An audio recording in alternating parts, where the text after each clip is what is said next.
रबीउल अव्वल आने वाली है, रबीउल का महीना शुरू होने वाला है और हर साल ऐलान किया जाता है कि डीजे वगैरह उसमें ना लाए जाएंगे, लेकिन वो ऐलान हमेशा लेट हुआ, जिसकी वजह से लोगों को दिक्कत हुई, एडवांस चले गए और क्या क्या हुआ।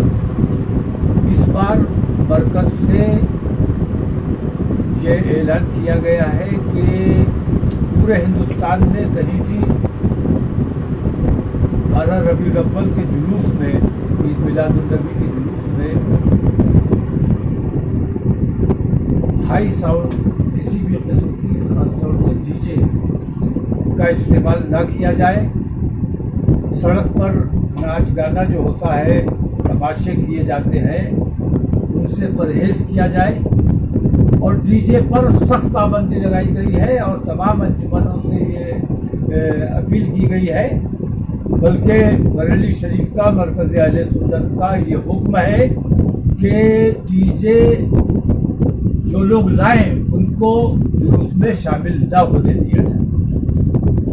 ये कब्ल वक्त बता दिया गया है। इसकी हुक्मदुरी करने के वाले के खिलाफ सख्त कार्रवाई की जाएगी। बाकी आप कार्रवाई क्या होगी हजरत? कार्रवाई क्या होगी? अब कार्रवाई हुक्मदुरी किस तरह की बात तय होगी और मरकज तय करेगा। मौलाना साहब, इस टाइम इंडिया और भारत को लेके चल रहे हैं, नाम को लेके क्या कहते हैं? इसमें हमारा कहना इतना है कि राजनीति और राजनीति के लिए वोटों को हासिल करने के लिए देश का कितना बड़ा नुकसान हो जाए, इन राजनीतिक दलों को इस बात की कोई परवाह नहीं। मैं तो देख रहा हूँ भारतीय जनता पार्टी और आरएसएस जैसी तंजीमें इंडिया नाम से इतनी खौफजदा हो गई है कि इंडिया को खत्म करने के लिए तैयार हो गई और इंडिया को खत्म करने का जो काम करना चाहता है या जो कोशिश कर रहा है वो हमारे देश का दोस्त नहीं हो सकता। ये अलग बात है कि उन्होंने राजनीतिक लाभ लेने के लिए ये नाम रखा है, जानबूझकर रखा गया है। मैंने पहले भी एतराज किया था, कांग्रेस के तिरंगे पर मैंने हमेशा एतराज किया कि जब देश का तिरंगा है तो फिर कांग्रेस को अपनी पार्टी का झंडा उससे मुख्तलिफ रखना चाहिए था। देश का भी तिरंगा है और कांग्रेस का भी तिरंगा है। मैंने इस पर भी एतराज किया था और मैं इस पर भी एतराज करता हूँ कि ये जो गठबंधन का नाम इंडिया रखा गया है, ये राजनीतिक लाभ के लिए रखा गया है। ये बात ठीक नहीं है। देश का इस्तेमाल और देश को नुकसान पहुंचाने का काम राजनीतिक लाभ लेने के लिए अगर कोई करता है, कांग्रेस कर रही है, गलत कर रही है और भारतीय जनता पार्टी उससे ज्यादा गलत काम कर रही है। भारतीय जनता पार्टी को मैंने पहले भी लिख कर दिया था जब उन्होंने ये कहा था कि जो गुलामी के प्रतीक चीजें हैं उनको खत्म किया जाएगा। औरंगजेब रोड का भी नाम बदल दिया और क्या क्या उन्होंने तमाशे किए। मैंने कहा, ये कहते हैं कि इंडिया जो है ये नाम है गुलामी का प्रतीक है। गुलामी का प्रतीक अगर कुछ है इस देश में तो वो राष्ट्रगान है, जो तमाम हिंदुस्तानी बड़े अदब और बड़े एहतराम से अपना राष्ट्रगान समझ के खड़े होकर पढ़ते हैं। मैंने ये बात प्रधानमंत्री को भी लिखी, मैंने ये बात आरएसएस प्रमुख को भी लिखी, मैंने राष्ट्रपति को भी लिखकर भेजा। ये मेरे पास कॉपीज हैं और वो दीजिए, ईमेल भी किया, रजिस्ट्री भी की, लेकिन उन्होंने जवाब देना तो बड़ी बात है, इसका किसी किस्म का नोटिस भी नहीं लिया। मैं ये कहता हूँ भारतीय जनता पार्टी वाले भी पहले ये कहते रहे हैं कि जनगण मन अधिनायक, ये अधिनायक का लफ्ज किसके लिए इस्तेमाल किया गया है? ये बात जब जाहिर है, तमाम लोग जानते हैं कि किंग जॉर्ज पंचम जब इंडिया आए थे तो उनके ऑनर के लिए ये गीत गाया गया था। और आजादी से 36 साल पहले ये राष्ट्रगीत नहीं था, बल्कि ये उनके ऑनर के लिए। तो किंग जॉर्ज के लिए कहा गया था, जनगण मन अधिनायक आपकी जय हो, भारत भाग्य विधाता। उनको भारत का भाग्य विधाता बताया गया था।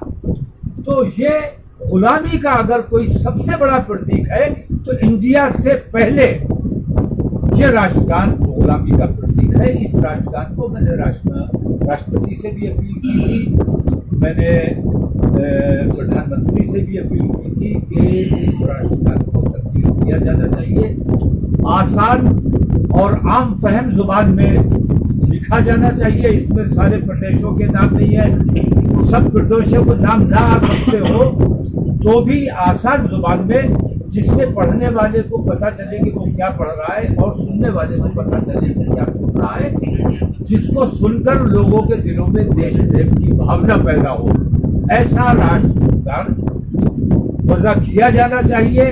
और आज भी मैं कहता हूँ कि अगर मुसलमानों से नफरत है तो मुसलमान के अलावा हिंदू समाज में भी अच्छे शायर, अच्छे कवि मौजूद हैं, उनसे एक राष्ट्रगान लिखवाया जाए और उसको आने वाली 26 जनवरी में उस राष्ट्रगान को देश को समर्पित किया जाना चाहिए।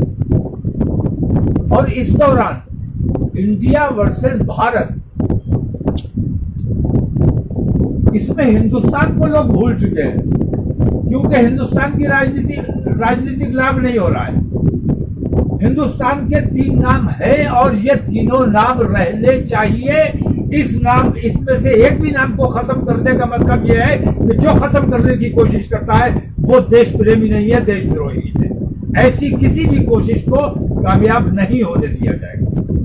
आपका समर्थन किस तरफ रहेगा, इंडिया की तरफ या बीजेपी आरएसएस की तरफ? मेरा समर्थन इन दोनों की तरफ नहीं है, क्योंकि ये दोनों अपनी अपनी पार्टी और अपनी अपनी सत्ता के लालच में काम कर रहे हैं।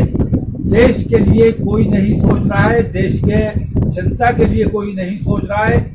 मेरी कोशिश ये है कि मैं एक तीसरे ऑप्शन पर गौर कर रहा हूं और मैं तमाम लोगों से राब्ता किया है, तमाम लोगों से बातचीत चल रही है, मीटिंग्स हमारी मुसलसल चल रही है। अभी उसका मौका है इसलिए मैं बरेली आ गया हूं, वरना मैं अभी दिल्ली रहता। हमने रामलीला ग्राउंड की परमिशन मांगी हुई है। दिल्ली में इंशाअल्लाह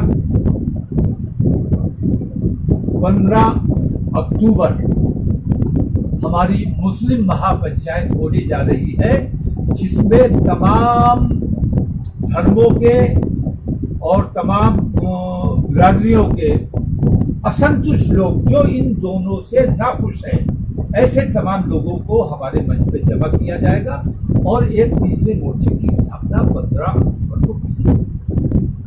आरएसएस प्रमुख मोहन भागवत जी ने बयान दिया है कि आरक्षण को लेकर कि समाज में आरक्षण भेदभाव तक है, उसको लेकर नहीं, आरक्षण विरोधी तो ये लोग हमेशा से हैं। और मैं एक बात कह देना चाहता हूँ अपने दलित भाइयों से भी, खास तौर से, कि इनके निशाने पे सबसे ज्यादा अगर कोई है तो SC ST OBC इनके निशाने पर है। लेकिन चूंकि मुसलमानों की तादाद ज्यादा है, इनकी कोशिश ये है कि मुसलमानों को दबा लिया जाए, और मुसलमान अगर दबाने में कामयाब हो गए तो फिर इन तमाम लोगों को दबाना आसान हो जाएगा।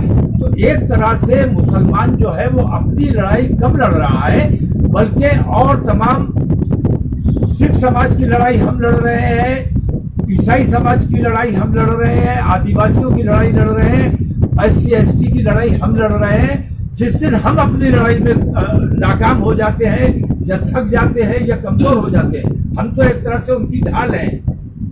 अगर ये ढाल कमजोर हो जाती है तो निशाना ऊपर ही है, टारगेट उन्हीं को किया गया है। मोहन भागवत ने कहा है कि सभी लोग हिंदू हैं और ये हिंदू राष्ट्र है। नहीं, वो तो कुछ भी कह सकते हैं। मैंने पहले भी आरएसएस प्रमुख से ये बात कही है कि एक मात्रा का अंतर है। हम हिंदुस्तानी हैं, ये हम हमेशा से कहते आए हैं, और सारे जहां से अच्छा हिंदुस्तान हमारा, ये हमारा मानना है, ये हमारा कहना है। और हिंदी है, हम वतन है, हिंदुस्तान हमारा। हिंदी और हिंदू अगर वो धर्म के हिसाब से कह रहे हैं तो कोई मुसलमान इसे कबूल करने को, कोई सिख, कोई ईसाई इसे कबूल करने को हरगिज़ तैयार नहीं होगा, कोई जैन, कोई बौद्ध इसे कबूल करने को तैयार नहीं होगा। लेकिन अगर हिंदी कहते हैं हिंदुस्तान की वजह से, तो हिंदी पे किसी को कोई एतराज नहीं होगा। अपनी एक मात्रा का अंतर अगर वो हटा सकते हैं तो हम उनके साथ हैं। हिंदी है, हम वतन है, हिंदुस्तान हमारा।